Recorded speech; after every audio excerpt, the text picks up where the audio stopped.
네, 추신남 55번째 추신남입니다. 2019년도 12월 30일부터 2020년도 1월 4일까지의 기사고요.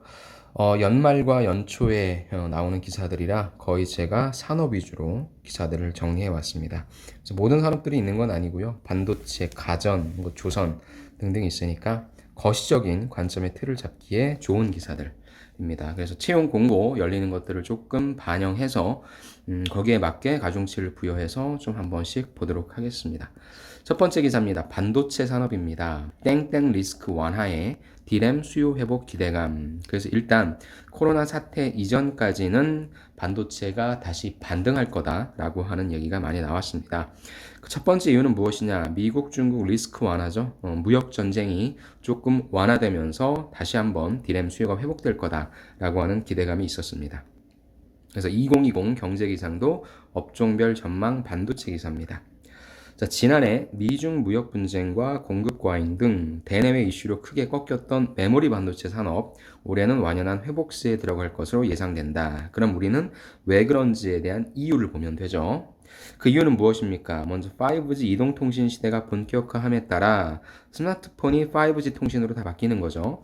그러면서 모바일 기기 판매가 확대되고 이게 첫 번째 이유라고 합니다. 여러분들 스마트폰에 들어가는 모든 반도체, 모드는 아니겠네요. 그러면은 스마트폰에 들어가는 5G 칩 그 반도체가 바뀐다는 거죠. 두 번째, 서버 등 대규모 정보기술 기업의 투자도 재개되면서 메모리 수요가 늘어날 전망이다. 즉, 여러분들께서 아셔야 될 사실은 다시 메모리 시장이 좋아진다라고 하는 거죠. 첫 번째, 5G. 두 번째, 대규모 정보기술 IT, 서버 증설이라고 보시면 좋을 것 같아요. 그래서 미중 무역 분쟁의 조정 국면에 따른 영향을 비롯해 서버 수요랑 5G 모바일 수요가 어느 정도 시장을 끌어갈지가 올해 시장의 핵심이라고 얘기는 했는데 지금 이제 코로나가 터짐으로 인해서 과연 중국 쪽에 있어서의 반도체 수요가 얼마만큼 떨어질 것인가를 전망하는 게 중요한 이슈가 될 것 같습니다. 그래서 그 내용을 좀 읽어보시고요. 요거 볼까요? 지난해 그러면 우리가 슈퍼사이클까지 갔다가 왜 떨어졌냐라고 하는 것 중에 이유 하나가 미중 무역 분쟁. 근데 이것이 해소되기 때문에 긍정적으로 볼 수 있게 됐다라고 하는 거고요. 고무적인 것은 디램 가격이 조금씩 올라가고 있다라고 하는 내용입니다. 아무튼 이 기사를 통해서 우리가 첫 번째로 아셔야 될 건 무엇이냐? 반도체 시장에 반등하려고 하는 그 이유가 5G, 그 다음에 대규모 서버 증설이라고 하는 부분인 거죠. 대규모 서버 증설은 제가 몇 번씩 얘기했지만 OTT 서비스가 가장 큰 핵이 될 것 같아요. 애플 TV, 디즈니 TV, 그 다음 넷플릭스 다 증설하고 있죠. 그래서 이런 것들이 결국에는 이런 대규모 서버를 좀 필요로 하기 때문에 거기에 들어가는 반도체와 통신이 5G로 바뀌면서 또 다른 반도체들이 다 5G 칩으로 바뀌어야 되잖아요. 그런 거에 있어서의 이슈라고 좀 보시면 좋을 것 같습니다. 다음에 이제 가전산업에서 가전산업은 신가전 하면 저랑 계속 신문을 보셨던 분들은 아시겠지만 이름을 그냥 지은 거예요. 뭔데? 이전에는 없었던 가전, 의류건조기, 트롬 스타일러죠. 그 다음 식기세척기. 사실 이건 옛날부터 있었는데 집어넣은 거죠. 의류건조기, 그 다음에 공기청정기, 그쵸? 그 다음에 건조기. 이런 부분들. 그런 거를 신가전이라고 보시면 될 것 같아요. 자, 그래서 TV나 냉장고나 세탁기 등의 전통적 가전 시장은 이제 성숙 단계고 의류 건조기, 그다음에 의류 관리기, 죄송합니다. 의류 건조기가 일반적인 건조기, 의류 관리기가 트롬 스타일러, 참 말도 잘 두시네요. 그다음 무선 청소기 등 신가전이 성장세가 유지될 것으로 전망되고 전기 레인지, 로봇 청소기, 식기 세척기 등 이런 새로운 가전 제품 수요도 커질 것이다. 또 TV는 초고화질, 초대형 추세 8K급 프리미엄 제품 시장에 나온다라고 하는 겁니다. 일단 건조기가 단순히 옷을 말려준다, 빨리 말려준다의 측면이 아니라 뭐예요? 미세먼지를 다 제거해준다라고 보기 때문에 이거에 대한 판매량이 늘어나고 있죠. 그래서 특히나 그런 것들을 좀 선도하고 있는 기업이 LG전자죠. 의류 건조기, 그 다음에 의류 관리기, 그 다음에 청소기. 예전에는 그 무선 청소기 하면 다이슨이 최고였는데, 요게 AS라든지 이런 문제가 있고요. 또 LG전자 같은 계열사인 LG화학에서 만드는 배터리가 장착되기 때문에, AS도 그렇고요. 배터리에 관련된 이슈도 그렇고요. 충분히 우리가 국내에 사는 사람들이라면은, 국민들이라면 훨씬 더 LG를 쓸 요인이 풍부해지기 때문에 이쪽으로도 많이 가고 있죠. 사실 저희도 다이슨을 쓰다가 이게 그 배터리가 금방 닳더라고요. 근데 고치려고 하니까 뭐 AS 센터도 없고 용산인가 거기 가서 맡기면 또 갖다 주긴 하는데 굉장히 번거롭더라고요. 청소기 들고 왔다 갔다 하기도 귀찮고. 그래서 LG전자로 바꿨고요. 저와 같은 니즈를 갖고 있는 분들 아니면 새롭게 들어오려고 하는 사람들, 가전은 우리가 꼭 같이 가져가야 되는 개념이 AS이기 때문에 가전제품 고장이 자주자주 쓰다 보니까 고장이 안 날 수가 없습니다. 그래서 AS가 얼마만큼 되느냐가 되게 중요한 요인인데 그런 면에 있어서 LG전자가 잘 하고 있죠. 그래서 결국에 LG전자는 가전회사, 삼성전자는 뭐 부품회사라고 본다면 LG전자가 앞으로 이 가전으로, 그래서 HNA죠. 이 사업부가 점점 더 성장할 것이라고 예상됩니다. 자, 업계에서는 대체적으로 올해도 주요 신가전, 건조기, 관리기, 공기청정기 인기가 계속될 것으로 전망한다. 냉장고와 세탁기처럼 교체 수요가 아니라 신규 수요가 창출되고 있고, 또 뭐예요? 요것을 판매가 아니라 렌탈을 통해서 구입하는 분들이 많아지고 있죠. 그래서 인공지능, 구독경제, 개인화 등 가전업계 트렌드 변화도 주목되고 있어서 올해 가전시장 트렌드로 불황에 강한 프리미엄 제품, 그래서 LG전자가 뭐 에어컨에 뭐 공기청정기에 뭐 다 되는 거 1,000만 원짜리 만드는 거 있죠. 가사를 줄여주는 신가전 인기, 그 다음에 구독경제, AI가 업그레이드하는 가전 등에 주목할 필요가 있다라고 합니다. TV 같은 경우에는 삼성전자가 잘하고 있죠. 초대형 프리미엄 제품 비중이 높아지고 있는데 올해 이 도쿄올림픽이 할런지 말런지 이건 좀 봐야 될 것 같습니다. 아무튼 가전 쪽은 일반적인 전통 가전뿐만 아니라 새로운 수요가 창출되고 있다. 이건 기존에 없었던 가전이잖아요. 특히 건조기랑 관리기는 이런 부분들로서 밥 먹고 살려고 한다라는 관점으로 봐주시죠. 그 다음에 가전산업입니다. 모바일을 그냥 제가 가전 카테고리에 넣었어요. 자, 무르익는 5G 폴더블 폰 4년 만에 반등 예감인데, 야, 갤럭시 20가 나왔는데 완전히 코로나 때문에 희석이 돼버렸죠. 자, 경제기상도 이번에 스마트폰입니다. 글로벌 5G 스마트폰 출하량 전망치 올해가 2020년이니까 1억 2천만 대. 근데 점점점 시간이 갈수록 거의 5배가 뛰는 거네요. 이때는 우리가 예전에는 3G에서 4G로 왜 넘어가야 돼? 잘 몰랐는데 이제 다 어느샌가 우리는 4G 4G 핸드폰을 쓰고 있잖아요. 그런 것처럼 시간이 이제 지나면은 자, 3,700에서 1억 2천이 됐으니까 거의 4배 올랐죠. 그러니까 요게 이제 변곡점이 되어서 쭉 올라간다라고 하는 얘기를 할 것 같아요. 그래서 아까 얘기한 것처럼 반도체가 또 잘 팔릴 거다. 그리고 이제 요게 폴더블 폰이 어떻게 보면은 일반적인 스마트폰에서 조금 더 고성능 프리미엄 제품이라고 좀 볼 수 있을 것 같아요. 참 신기한 게 핸드폰은 200만 원이라고 하더라도 우리가 구매를 별로 꺼리지 않습니다. 왜냐면 할부를 해주기 때문에. 근데 우리가 똑같은 200만 원짜리 예를 들면 TV를 산다, 아니면 노트북을 산다. 제가 지금 노트북을 알아보고 있는데 울트라 기어, 그게 이제 이렇게 영상 처리할 수 있게 되는 메모리 반도체랑 그래픽 카드랑 돼서 제가 지금 요거를 이제 살 것 같은데 너무 비싼 거예요. 근데 핸드폰은 사실 200만 원이더라고 하면 좀 비싸네 이렇게 온 것 같아서 참 신기합니다. 그러니까 핸드폰을 이렇게 잘 팔아먹으려고 하는 것 같아요. 아무튼 5G 폴더블 폰 4년 만에 반등한다고 하는데 지금 코로나 때문에 또 이게 어떻게 될지 모르겠네요. 자, 5세대 이동통신 확대로 스마트폰 판매가 4년 만에 반등할 전망이다. 자, 4년 만에 1, 2% 성장할 것으로 예상한다. 2016년도에 14억 7천만 대를 최고점으로 2017년도부터는 계속 내리막길. 그래서 예전에 삼성전자 IM이 먹여 살렸는데, 그쵸? 스마트폰 보급률이 사실상 포화 상태에 이르렀고 교체 주기도 훨씬 길어졌다. 그렇죠. 하지만 5G가 이제 되니까 요거에 관련된 스마트폰을 살 수밖에 없다. 그리고 4년 만에 1, 2%로 성장할 것이라는 기대 섞인 전망치 나오고 있고 한국, 미국을 중심으로 5G 스마트폰 판매가 3배 이상 늘 것으로 예상하고 있다고 합니다.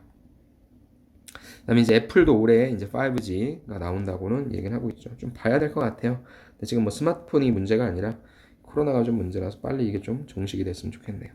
그래서 모바일 쪽도 기회 5G를 통해서 폴더블 폰을 살짝 껴얹었네요. 그 다음에 조선산업 갈게요. 조선산업 땡땡땡 선박 수주 호재로 부활기지개 많이 보셨죠? LNG 리퀴드 내추럴 가스죠. 액화 천연가스로 부활기지개 조선해운 좋다는 거죠. 자, 국내 조선업계는 올해 본격적인 회복세를 보일 전망이라고 합니다. 조선사들이 지난해 말 잇따라 대규모 수주를 따고 있고 최대 악재로 꼽혀온 미중 무역 분쟁도 해소 국면이기 때문에 발주량이 늘어날 것으로 예상된다라고 합니다. 그래서 2020 주요 산업별 경기 전망과 시사점 보고서를 통해 국내 조선사들이 LNG 선박 위주로 수주 반등을 보일 것이라고 했다. 특히 세계 교역 부진으로 수주량이 전년 대비 50% 감소한 지난해와는 달리 올해는 경기 회복으로 증가할 것으로 내다봤는데 이것도 또 틀렸겠네요. 경기랑 참 이거 조선은 맞물려 있죠. 선박 수출 증가폭도 확대할 것으로 예상된다. 우리나라가 특히나 LNG 요거에 관련된 강점을 보유하고 있기 때문에 이쪽에 관련된 니즈가 계속적으로 좀 늘어날 것이다. 반면에 국제유가가 셰일 오일 생산 증가 등으로 하향 안정세를 보면서 해양 플랜트 쪽은 발주가 감소할 것이고 첨단 친환경 선박에 대한 수주 부진도 지속될 것으로 전망된다라고 합니다. 그래서 대다수 주요 해운사들이 환경 규제에 어떻게 대응할지 대부분 논의를 다 끝낸 걸로 알고 있고 이런 규제가 해운 시장에 어떤 영향을 줄지는 아직은 알 수 없어서 다들 관망하는 분위기인데 역시 코로나로 인해서 교역이 없잖아요. 교역을 할 수가 없잖아요. 그렇죠? 그런 것들을 통해서 좀 약간 또 안 좋다라고 하는 예상도 조심스럽게 할 수 있을 것 같습니다. 참 이거 보십시오. 이때 1월 1일 오전 4시니까 그래도 이런 식으로 만들어내면서 괜찮을 거다. LNG가 그래도 괜찮을 거다라고 얘기했는데 또 지금은 쏙 들어갔죠. 봐야 될 것 같습니다. 다음에 철강산업입니다. 선진국 경기 땡땡으로 수요 증가 1.7%에 그친다. 둔화죠. 철강 어렵습니다. 세계 철강 수요 1709, 1775, 1806 1.7%밖에 안 된다. 2020년 세계 철강 수요는 글로벌 경기 둔화에 따른 영향으로 지난해보다 1.7% 늘어나는데 그칠 것이다. 2018년에 4.6 늘었고 2019년에 3.9 늘었는데 증가율이 둔화된다. 올해에는 인도, 아세안 등의 신흥국 수요가 회복될 것으로 예상되지만 선진국, 중국 경기가 동반 부진, 지금 전 세계 경기 부진 이런 것이죠. 경기가 부진된다라고 하는 건 뭐예요? 제조업 부진. 어떤 부분이냐? 미국은 경제 성장이 둔화되고 있는 가운데 달러 강세, 투자 위축에 따른 제조업 부진으로 철강 수요가 일단 그칠 것으로 0.4% 늘어날 것으로 우려되고 있고 유럽연합도 역시 마찬가지로 건설, 자동차 등 전방 산업의 수요가 어려울 전망에 철강 수요가 1.1%다. 철강은 어디에 많이 들어갑니까? 자동차랑 조선이랑 건설 쪽에 가장 많이 들어가는데 이쪽이 지금 경기가 둔화되다 보니까 뭐 다 떨어지는 거죠. 다 연관되어 있는 거죠. 자, 열연강판 수요의 4분의 3 차지하고 있는 자동차 산업 수요가 둔화되면서 국내 수급 환경도 다소 저하됐다. 건설도 힘들잖아요. 그러니까 건설용으로 쓰이는 철근도 역시 떨어졌다. 조선업에 쓰이는 후판도 같은 경우에도 불리한 상황이다. 그래서 철강업계는 올해 부정적으로 목표를 전망하고 있다라는 것이죠. 그래서 포스코가 다른 철강 산업이 아니라 종합 소재 산업으로 간다. 라고 해. 그래도 이제 포스코가 채용을 진행한다고 하니까 힘들지만 어떻게든지 또 살아야 되겠죠. 그런 관점으로. 하지만 지금 상황은 좋지 않다라는 관점으로 좀 봐주시면 될 것 같습니다. 유통산업은 뭐가 있을까요? 공룡 유통사. 어떤 역량을 강화하는 데 올인합니까? 바로 온라인 몰 역량 강화입니다. 공룡 유통사, 롯데, 신세계, 그 다음에 현대, 그 다음에 CJ 다 온라인몰 역량 강화. 2020은 국내 대표 온 오프라인 유통업체들이 진검승부. 지난해 각종 규제에 발목 잡힌 상황에서 온라인 쇼핑의 공세로 부진의 늪에 빠진 롯데, 신세계, 현대 등 유통대기업들이 반격을 예고하고 있다. 어떤 반격이냐? 온라인이라고 먼저 생각하시면 돼요. 지난해 사상 처음 분기적자 등 충격적인 실적에 백화점과 대형 마트, 수장을 갈아치운 빅3는 새 리더십 아래서 대형 매장 오픈, 그 다음에 기존 매장 리뉴얼로 오프라인 경험을 강조한다. 오프라인 쪽은 다 체험 경험 강조. 또 온라인은 통합 서비스에서 온 오프라인 투트랙 전략이다. 롯데 같은 경우에는 롯데하이마트 잠실점에 다양한 가전제품을 체험할 수 있는 초대형 메가스토어. 현대백화점은 프리미엄 아울렛 개점에 박차를 가해서 대전, 남양주에 각각 열고요. 그 다음에 스타필드 신세계죠. 하남과 고양점을 통해 대형 쇼핑몰에 대한 폭발적인 수요를 확인했어요. 장사는 별로 안 된다 그러던데. 그래서 스타필드 안성 오픈. 여기서 창고형 할인점, 아쿠아필드, 영어관 등을 모은 복합 쇼핑만으로 충족할 수 없기 때문에 소비자들을 끌어모으는 게 목표다. 저는 그냥 개인적으로 사람들이 어찌됐건 이제 마트를 놀러 가잖아요. 놀러 가면 놀러 가는 콘텐츠들을 조금 싸게 들어놓으면 좋겠어요. 애들이 놀 수 있고, 가족이 놀 수 있고, 아저씨들이 놀 수 있고, 아줌마들이 놀 수 있고, 다 같이 놀 수 있는 이런 공간들을 좀 많이 만들어놔요. 어찌됐건 여기 들어가서 그 다음에 뿌리면 되는 거니까. 근데 뭐 여기 아쿠아필드 또 뭐 사실 뭐 볼 것도 없고 할 것도 없고 뭐 찜질방 하나 있는 거 있잖아요. 그게 이거죠 아쿠아필드. 근데 모르겠습니다. 이것보다는 그 뭐 스포츠 몬스터 같은 거 있잖아요. 이런 실제 게임하고 체험하는 거 이런 것들을 좀 만들어 놓고 가격 단가를 한 10,000원 정도로 낮추면 안 될까? 진짜 막 북적북적 할 텐데 좀 갈 때마다 좀 그런 부분들이 좀 아쉽더라고요. 그래서 그냥 와서 뭐 겁만 화려하고 막상 가면 할 것도 없는 그게 아니라 그럼 절대 안 오니까 오더라도 재밌게 뭔가 좀 놀 수 있고 그런 공간들을 좀 만들어야 되지 않을까라는 생각을 좀 한번 해봅니다. 다음에 새벽 일일 배송 앞세웠던 유통시장 온라인 쇼핑 업체들 이건 뭐 당연히 이쪽을 가는 건 물론이고 온라인 쪽에 있어서는 통합 그죠? 그 다음에 배송 그런 측면도 봐야 된다라고 하는 거 워낙에 많이 보셨기 때문에 이건 각사들이 어떻게 하는지를 보시면 될 것 같아요. 다음에 금융권 마지막으로 볼게요. 금융권 새해 화두는 뭡니까? 통합이죠. 오픈뱅킹도 말씀드렸잖아요. 통합 파이낸스 시대 본격 개막이다. 오픈뱅킹 제2금융권으로 확대했고 은행별 보유자산 일괄 조회, 카드 자동 납부 내역 한 번에 파악, 흩어진 포인트 한 계좌로 이체한다 라고 해서 이걸 보시면 되겠네요. 통합되는 주요 금융 서비스. 일단 첫 번째 오픈뱅킹. 하나의 앱으로 18개 은행 금융 서비스 이체랑 조회 이용 가능하다. 카드로 자동 납부 조회됩니다.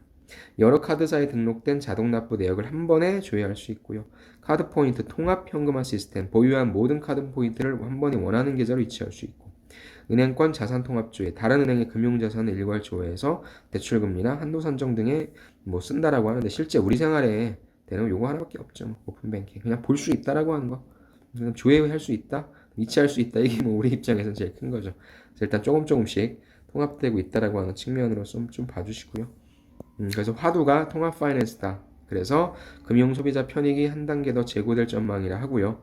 기존에 있던 칸막이를 없애서 모든 금융 거래나 서비스를 따로따로 하는 거에서 적극적으로 합치고 있다라고 하는 내용입니다. 그래서 오픈뱅킹이라고 하는 것이 어떠한 정책인 건지, 올 상반기 내에는 오픈 파이낸스로 고도화할 계획이라고 하는데 어떤 내용인 건지 좀 보시면 좋을 것 같습니다. 네, 이렇게 해서 우리가 올해 새해 초반에 각각의 산업들을 전망한 기사들이었는데 반도체는 좋았어요. 맑음. 가전도 맑음. 그 다음에 모바일도 맑음. 조선도 맑음. 철강이 이제 흐림. 유통은 뭐 맑음이죠. 뭐 이게 지금 그래요. 유통 아직은 흐림. 금융권도 뭐 막다라고 봐야죠. 산업 전망은. 산업 전망으로 본다면 유통도 막네요. 그죠? 이제 그 내에서 파이 나누는 거고 금융권도 맑고요.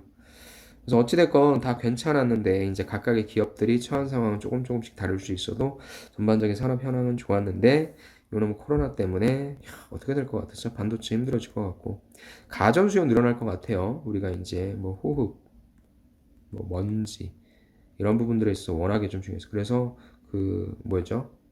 제약 그 다음에 식품 이런 쪽은 좀 잘 될 것 같고 가전도 약간 좀 주춤하겠네요. 그렇죠? 조선도 역시 전 세계 교육에 따르니까 좀 안 좋을 것 같고 철강은 더 안 좋을 것 같고 유통은 온라인 쪽에 비대면 쪽 그래서 그쪽이 좀 많이 클 것 같고요. 금융권이야 뭐 근데 지금 사람들이 얘기하는 게 대출을 좀 잘 받게 해주라가 아니라 세금 쪽으로 가고 있어서 요거에 관련된 부분도 좀 다시 풀어주지 않을까 해서 또 그런 부분에 있어서는 또 역시 맑음이라고 좀 볼 수 있을 것 같네요. 아무튼 요 스타트를 여기서부터 시작하면 될 것 같아요.